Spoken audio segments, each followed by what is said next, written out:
معنا مدرب فريق امل العروي عبد الله مصدق باش يهضر لنا على الانتصار المهم بعد يعني اللي غاب على فريق امل العروي لمجموعه من الدورات.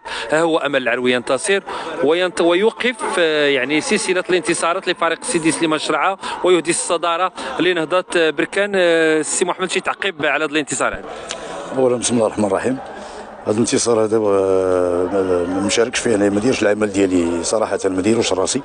هذا العمل هذا واقف على جميع الكوميتي، جميع الاطراف ديال الفريق ديال الناس ديال العروي، لا لعابه لا طاقم تقني لا طاقم طبي، يعني كل شيء الحمد لله. الجهود متضافره كاملين وموجدين لنا الارضيه باش نقدروا نديروا دي ريزولطا، حيت هي مفروضه ما عندناش كي غادي نديروا. قلناها ديجا في لي بريمي ماتش على اساس ان نادي امل العروي من الفروق اللي كانت كتقول السميه ديالها ديما في الشامبيونا ديال الهوات، وكنتمناو الله سبحانه وتعالى ييسر لنا في المقابلات اللي جايين، حيت ما يمكنش تقدر دير دي ريزولطا من غير الا كانوا بمجهودات ديال اللعابه صراحه اللي قايمين بمجهود كبير بزاف وعاطين الغالي والنفيس، لا بالنسبه للصحه ديالهم حتى بالنسبه المكتب حتى هو كنهديو هذا الانتصار حتى هو لسعاده الرئيس اللي في الديار الاسبانيه. وكنتمناو ان شاء الله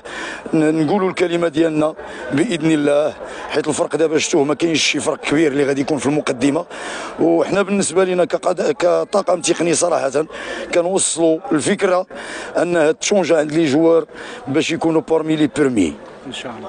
سي عبد الله، حنا كنعرفوا عليك انك يعني ملي كتمشي لشي فرقه يعني كتلعب على الادوار الطلائعيه. واش درتي شي استراتيجيه مع المكتب المسير من اجل يعني الفريق يحقق الصعود، ولا ما كتبش يعني يبني فريق لتحقيق الصعود في المواسم المقبله؟ بالنسبه للاهداف اللي درنا مع الفريق صراحه هما دايرين مسطرين لوبجيكتيف على اساس لا مونتي.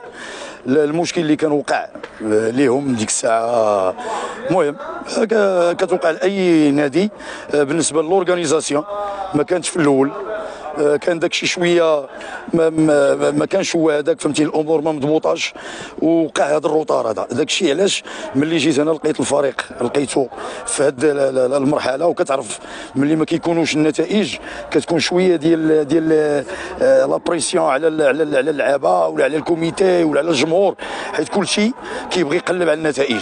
حنا حاولنا نصفوا نرموا الصفوف ونعطيو افكار جديده للاولاد اللي غادي يقدر ان شاء الله نزيدوا فيها اكثر، وغادي يقدروا يقولوا الكلمه ديالهم ان شاء الله من هنا لقدام باذن الله. سي عبد الله، طبعا غياب جمهور فريق امل العروي، يعني الكلمه الاخيره وجهها للجمهور فريق امل العروي. لعبنا في كنوجه بعدا ملي لعبنا في خنيفره، لعبنا مع قلموس، كنا صيفطنا واحد الميساج اللي هو خفيف بالنسبه للجمهور اللي كان الالترا اللي مشات معنا وداك الشيء. انا من هذا المنبر هذا كنأكد لهم ان شاء الله من وراء الفضل ديال الله سبحانه وتعالى ان الامور غادا تكون مزيان، وما نبقاوش نطيحوا في هذه المشاكل اللي كيقدروا مثلا يحرمونا من الجمهور ديالنا. يعني الجمهور ديالنا حتى هو لا بالنسبه للمؤطرين ديالو ديال لي زولترا انهم يوصلوا الميساج، وحنا محتاجين لهم في اي مقابله ما كيمكنش لينا نلعبوا بلا جمهور، وحنا كنعرفوهم اش كيسواو. حنا كنطلبوا يضافروا الجهود ديالهم حتى هما باش نستعنوا بهم، ويكون الفريق ديالهم بالاخص ملي كنكونوا روسو مدخلين في التيران ديالنا، خاصنا نكونوا بيان ديسيبليني، ما نطيحوش في مشاكل ما يجروناش الناس لي بروبليم باش نقدروا نتحرموا منهم. نتمنوا من الله سبحانه وتعالى حتى هما يقادوا الامور ديالهم ويعاونونا من عندهم حتى هما. اذا شكرا السي عبد الله اللي كان معنا سبورت ناظر. طبعا معنا مدرب فريق اتحاد سيدي سليمان الشرعه السي عبد القادر الرضي، 5 انتصارات متتاليه، لكن امل العروي كانت له كلمه اخرى. شي تعقيب على هذه الهزيمه هذه امام فريق امل العروي في ديربي الشرق؟ بسم الله الرحمن الرحيم. كنشكروا بعدا سبورت نادور على هذه التغطيه ديالهم. بون كما شفتوا اليوم كانت هزيمه ديالنا، ما لعبناش مزيان بصراحه، ما كانش الفريق في المستوى اللي موالفي لعب فيه، وهذه هي كره القدم. انتصرنا كما تعلمون 5 ديال المقابلات متتابعه، ولكن هذا الماتش هذا ما تمشاتش معنا كره كما كنا باغيين. ان شاء الله غادي نرجعوا بالمعيه ديال السي الرحماني، غادي نخدموا ونوجدوا مقابله بمقابله. هذا الشيء اللي كاين. واش كاين هذا العام نقولوا ان الصراع على الصعود اشتعل بين فريق نهضة بركان واتحاد سيدي سليمان الشراحه، خصوصا ان الفريقين بجوج كينتموا للاقليم برك؟ لا، نظن انا الحديث على الصعود في هذا الوقت في الدوره العاشره مازال يعني سابق الاوان ديالو. احنا كنمشيو مقابله بمقابله وغاديين مع البطوله ان شاء الله بالامكانيات اللي كاينين في الفريق. هذا الشيء اللي كاين. شكرا السي عبد القادر على هذه الارتسامات لموقع سبورت ناظر. متابعين الاعزاء، الان نستضيف مسجل الهدف الاول بن سعديه، طبعا لاعب اللي احسن ربما لعب في الجوله الاولى، لولا الاصابه اللي حرمتنا ما نشوفوش في الجوله الثانيه. السي بن سعديه، اولا مرحبا بك على قناه سبورت ناظور. وصف لنا اولا الاحساس ديالك يعني بعد غياب الانتصار على امل العروي، انت اللي خديتي المبادره وسجلتي الهدف الاول.